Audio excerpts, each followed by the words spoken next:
Good morning, guys. How are we all doing? Happy Monday, everybody. Welcome to the new week. I am Dan from Trading with Dan. This is our Bitcoin morning update. So if you guys wouldn't mind smashing that like button, we shall go straight over to those Bitcoin 4-hour charts. So yeah, as we can see, we had another rejection at our mid-range horizontal level we've got going on here. We need to break through here so we can then start to try and test this $42,000 resistance level.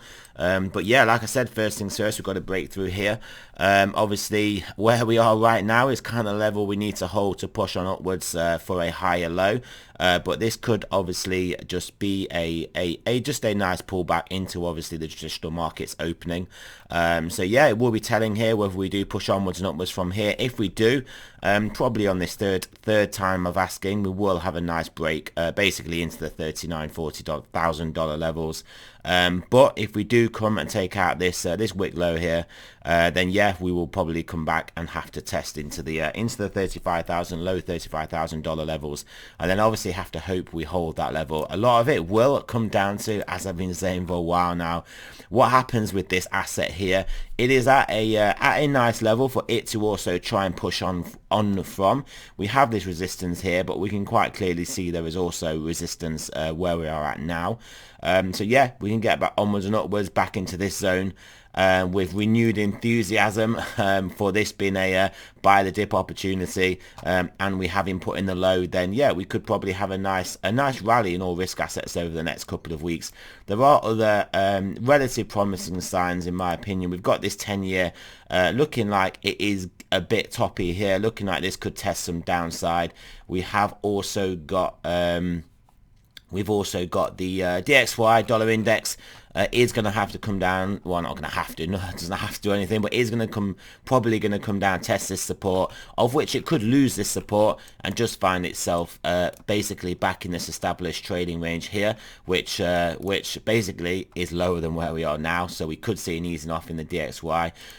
Oil obviously doesn't really have much chill here, but if oil does come down, that will obviously on the margins decrease some inflation concerns, and also it will obviously come in tandem with this coming down will be obviously because there will be maybe less risk around the Ukraine, which is obviously weighing on particularly European stocks.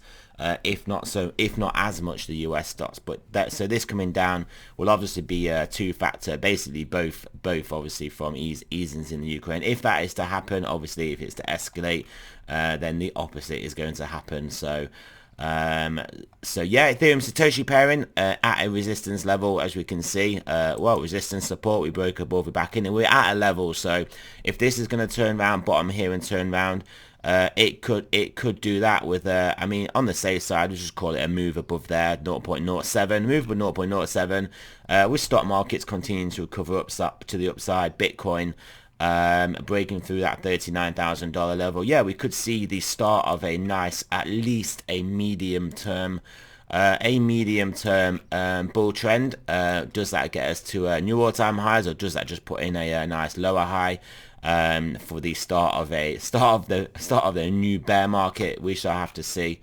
But yeah, that is literally about what we are looking at. One thing that I have been talking about for quite a while now, what we've been waiting on, is this 5-day stochastic, which, as we can see, has just turned back up now from this low level. Weekly's obviously got a bit more room to move down, as we can clearly see, but 5-day, if it does get moving to the upside, it will feed through to the weekly. And yeah, I mean, this is what I've been waiting for to relatively time a nice basically medium term bounce. I mean, just look at this. We can see how on the 5-day it's been pretty relentless down. So I mean, even if we only make it up as far as 47,000 and get rejected there, still overall very bearish looking, but that still is a decent move, obviously up from where we are now, nearly a $10,000 move. But obviously that could get momentum and get back above 52. Things start to look very, very good. and also, well, very good, but yeah, could be an aggressive bull trap target. FOMO a lot of people in with this region, because ultimately then if we get above 58, it will be onwards and upwards towards anywhere between, well, we call it $80,000 and $100,000 Bitcoin, I'd say. So yeah, let's look at some of the other stochastics whilst we're here, not just that 5-day. 4-day is obviously going to drag on price a bit here. 10-hour potentially going to drag on price. 12-hour getting extended, so ultimately could have a bit of drag. Daily also looking like it actually does, it's losing its upward momentum, as we can see there. Bi-daily though, pointing up, 3-day pointing down, 5-day just turned up. So we have got mixed messages, although like I'm saying, the 5-day is one that we've been waiting for a while. So yeah, could we easily just get some weakness in the stock market, some volatility, come down and test this $35,000? Yeah, quite easily. Could we just bounce around here for a little bit more, maybe another week, rest of this week, next week, and then make the move up? Yeah, very easily, because we are looking at 5-day here. But ultimately, we can't really be taken out at this level here. We do need to be realistically holding this $35,000 level. And yeah, I think we could have a nice move up. Yeah, there we go, guys. That is pretty much it for today. Remember, this is not a financial advice, so not a financial advisor. Always do your own research, and I shall speak to you guys soon.